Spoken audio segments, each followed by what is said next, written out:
Hey, what's up? It's KHG back again with some more Warhammer. Today we're going to get into some rogue Astartes. I don't even know if you could really call them Astartes. They defected from the Emperor of Man and all other Space Marine legions. They are technically pirates with gene seeds. I am talking about the Night Lords. Today we're going to do a reaction to a video by 40K Theories. Check out his channel, link in the description. So without further ado, let's get into it. All right. Your presence does not surprise me, assassin. I have known of you since your craft entered the eastern fringes. Why did I not have you killed? Because your mission and the act you're about to commit proves the truth of all I have ever said or done. I merely punished those who had wronged, just as your false emperor now seeks to punish me. Death is nothing compared to vindication. The Night Lords are a traitor Space Marine legion that turned against the Imperium during the Civil War, known as the Horus Heresy. Like all Space Marines, I'm gonna have to look member into of the the Night Horus Lords Heresy is a next. genetically enhanced, transhuman super soldier, boasting strength, speed, reflexes, and durability far in excess of that of a baseline human. Of all the traitor legions, the Night Lords are the most synonymous with fear, having become infamous for their violent raids upon civilian populations, as well as the various acts of sadism and cruelty, and their utter lack of mercy.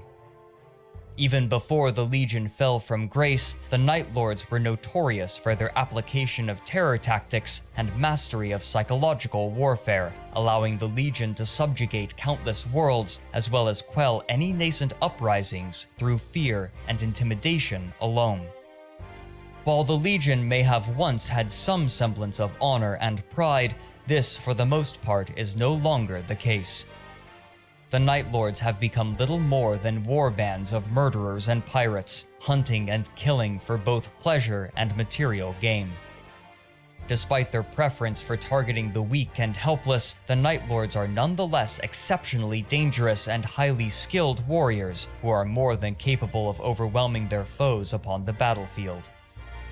Indeed, the armor... Hold on, I'm gonna stop it. Are the Night Lords acting on their own? What army do they belong to, or are they just bands of Astartes, just people?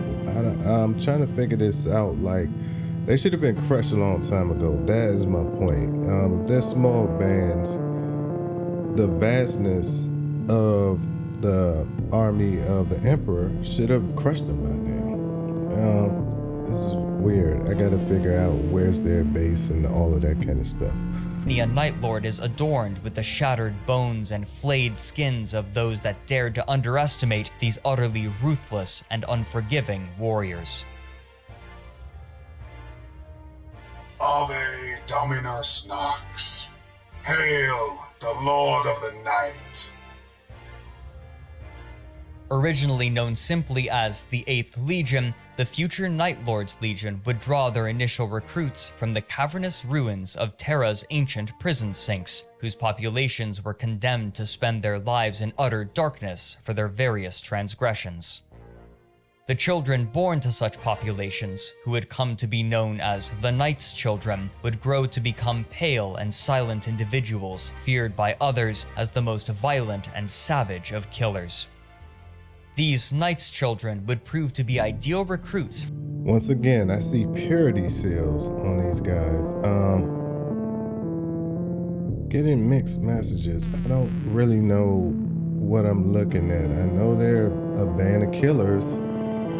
Who do they kill for? And what do they kill for? Is it another god or something? Or leave the answers in the comments if you know. I'm confused as hell. Astartes, and those that were eligible to undergo the gene seed implantation process would become the first warriors of the 8th Legion. The 8th Legion would be used primarily to punish those who believed the sins of the past would be allowed to continue within the Emperor's nascent Imperium. Even if they had already bent the knee or had otherwise been subjugated by the master of mankind, the Emperor refused to allow humanity to return to the degenerate ways of the Age of Strife. Indeed, the 8th Legion would be deployed against those whose crimes required not only their complete and total destruction, but demanded some form of retribution for their actions. Such actions included the gene atrocities of the Saragorn Enclave or the psi-breeding conducted by the court of Antaeus, with neither of these factions, despite swearing fealty to the Emperor, being spared his wrath. During the course of the Great Crusade, the Emperor's quest to integrate all of humanity's lost colony worlds into his Imperium, the Emperor would reach a world of perpetual night named Nostromo. Here, the Emperor would be reunited with one of his lost sons, Konrad Curze, the primarch of the 8th Legion. Curze, who had taken on the name of the Night Haunter, had eliminated all forms of crime from his homeworld through his acts of grotesque vigilantism, bringing about peace through fear. Shortly after being brought back into the Imperial fold, Curze would be briefly trained and tutored by his brother Fulgrim, the primarch of the Emperor's Children Legion, who would introduce Curze to aspects of Imperial culture, as well as various battlefield doctrines and tactics. After this, Curze would assume command of his legion, which would be renamed as the Night Lords, with Nostromo becoming the legion's homeworld as well as its primary source of recruits. The Night Lords would come to quickly adopt the methodology of their primarch, making extensive use of fear and terror tactics in order to bring worlds into compliance. One rather notorious example was during the compliance of Piamen, which saw the Night Lords dumping the corpses of slain Piamen's soldiers across the world's capital from high altitude. The Legion would quickly gain a level of infamy and notoriety for their actions, so much so that simply threatening to deploy the Night Lords would be more than enough to quell rebellions and encourage planetary governors to pay any tithes that they had conveniently forgotten. While the compliances conducted by the Night Lords would often result in fewer casualties, thanks in part to breaking the enemy's will to fight, such methodology was frequently regarded as being repugnant and dishonorable by the other Space Marine legions. As the Legion conducted its various campaigns over the course of the Great Crusade, the world of Nostromo would degenerate back into a violent, crime-ridden state. Without the presence of the Night Haunter to keep the populace in line, murder, theft, and rape would become increasingly commonplace across the world. This corruption would begin to infect the Night Lords in turn, as more and more of the Legion's recruits would be drawn from criminal gangs rather than from those that truly deserved the honor of being transformed into a Space Marine. The noble houses of Nostromo would keep such high-quality candidates to serve their own personal ends. As a result, the Legion would grow increasingly sadistic and cruel, with their actions coming to be regarded as excessive by others. The Night Haunter, who was cursed with the gift of precognition, would slowly become increasingly unhinged, which, in conjunction with his Legion's more extreme actions, would result in many of the other Primarchs turning their back on him. Precognition would probably be a good thing if your job is to punish people for crimes, like the movie Pre-Crime with Tom Cruise. Anyway, correct me if I'm wrong, but when they say Emperor's Children, he means that he is like a demigod or something like that. Are all the Primarchs demigods from the Emperor of Man? Let me know that also in the comments, please. Curze would then confess to Fulgrim one of the many visions he had suffered, which depicted not only his own death, but also the events of the Horus Heresy.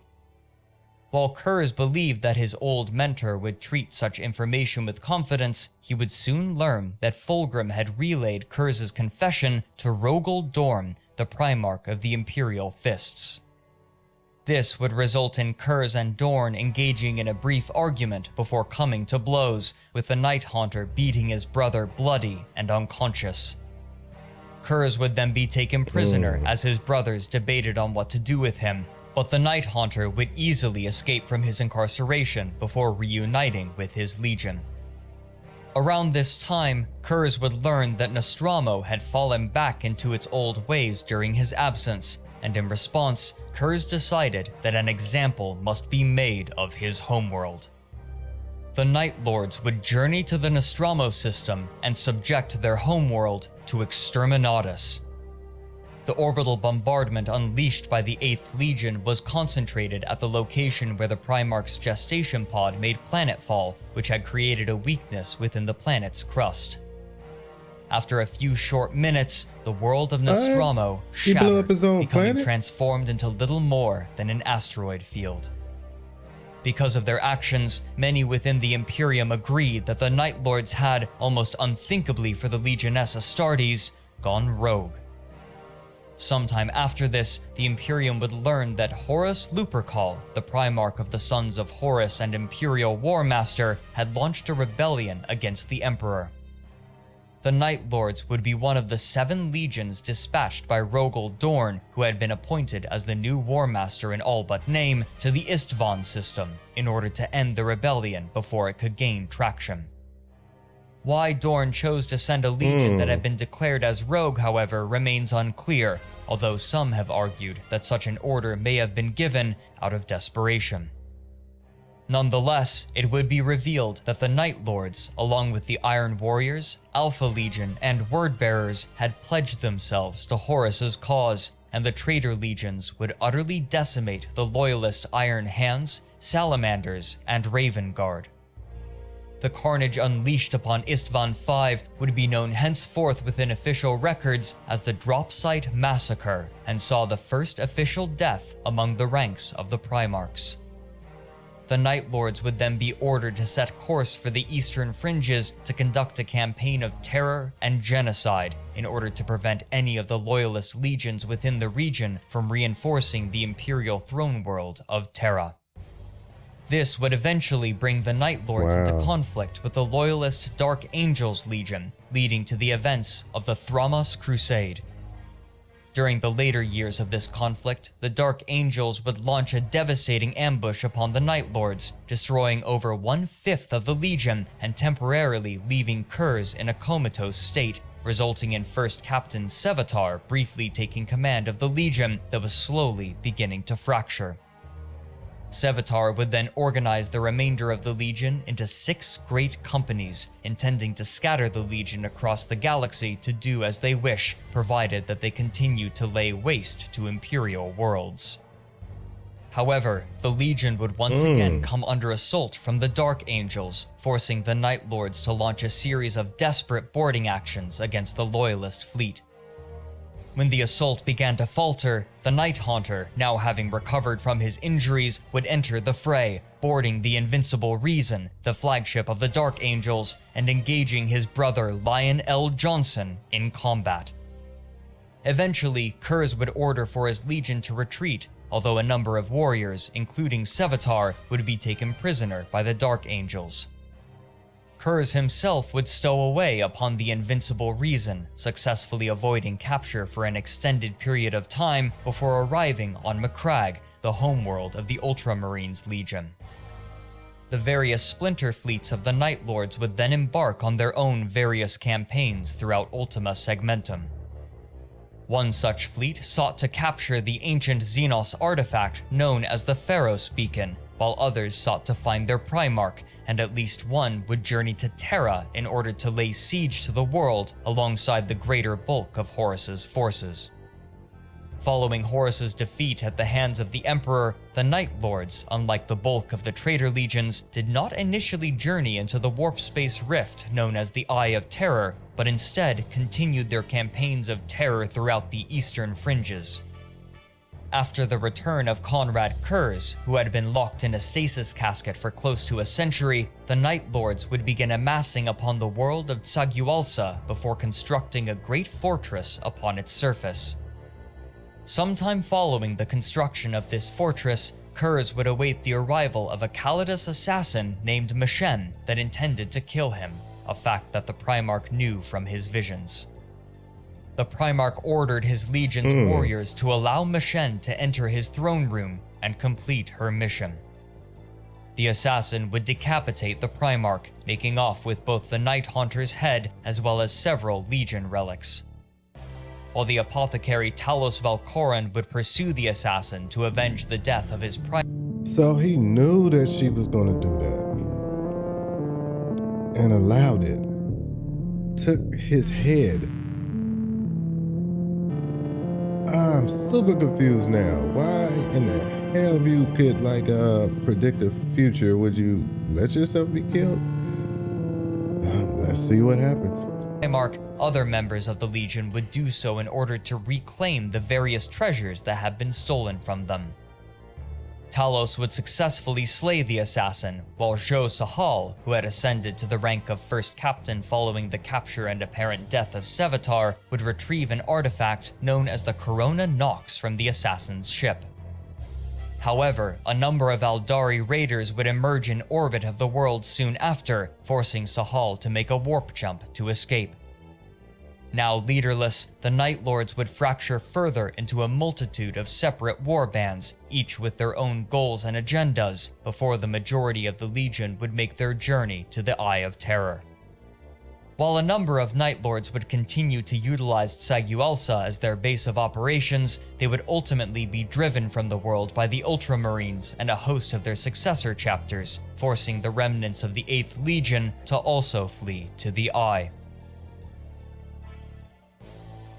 We have come for you. Over the millennia, the Night Lords would continue to carry out their various raids upon Imperial worlds, whether for the purpose of material gain or simply for the joy of preying upon the weak and helpless. Indeed, the Night Lords are known to have a preference for attacking those weaker than themselves, where victory is easily achieved, as opposed to engaging in a fair fight. Some warbands would align themselves with Abaddon the Despoiler, fighting within many of his Black Crusades, while others still would pursue their own agendas, though rarely would the Night Lords ever gather en masse. One of the rare instances of the Legion temporarily reunifying was when the Night Lords believed to have discovered the location of the holosphere that contained the video recording of their Primarch's assassination. However, after launching an all-out assault upon the Calidus Assassin Temple where the recording was said to be located, the Night Lords not only discovered that the facility was all but abandoned, but that the recording they discovered was a copy rather than the original. Nonetheless, such a discovery would bring a momentary measure of comfort to many of the Legion's warriors as they beheld their Gene Father for one last time. With the apparent death of Sevatar and the disappearance of Jo Sahal, the warriors of the Atramentar Brotherhood, the Legion's first company, would effectively disband and pledge themselves to different warbands. Following the creation of the colossal warp rift known as the Cicatrix Maledictum, a number of Night Lords would once again aid Abaddon's forces during the ongoing War of Beasts, an intense and seemingly never-ending conflict for the strategically important world of Vigilus. However, the bulk of the 8th Legion appears to be amassing to launch a full-scale invasion against the Aldari craft world of Ulthwé. Unlike the majority of the traitor legions, the Night Lords neither devoted themselves to a singular Chaos God nor pledged themselves to the concept of Chaos Undivided, although a small number of the Legion's warriors would do so. Instead, the majority of Night Lords appeared to be misotheist, holding no religious views whatsoever. Despite this, many Night Lords will hold a similar philosophical outlook to many Chaos devotees in regards to waging war and how best to instill fear into their victims. To aid in this, the Night Lords will not only decorate their armor with imagery associated with death, such as skulls, but will even adorn their armor with the flayed skins and bones of their victims to lend them an even more terrifying appearance.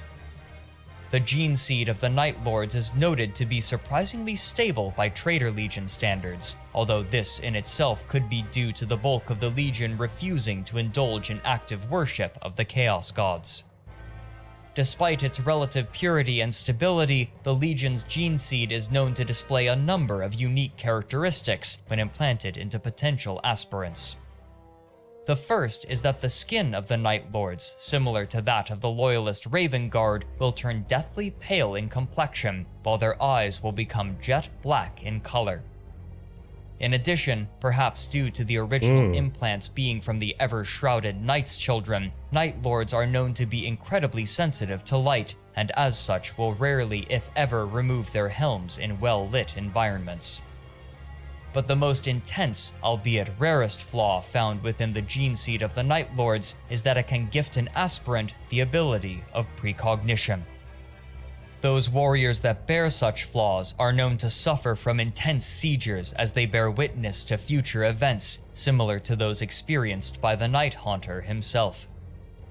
As these visions take hold, the warrior becomes unable to do anything due to the various convulsions he will undergo, which, depending upon their intensity, can last anywhere from several minutes to even several days.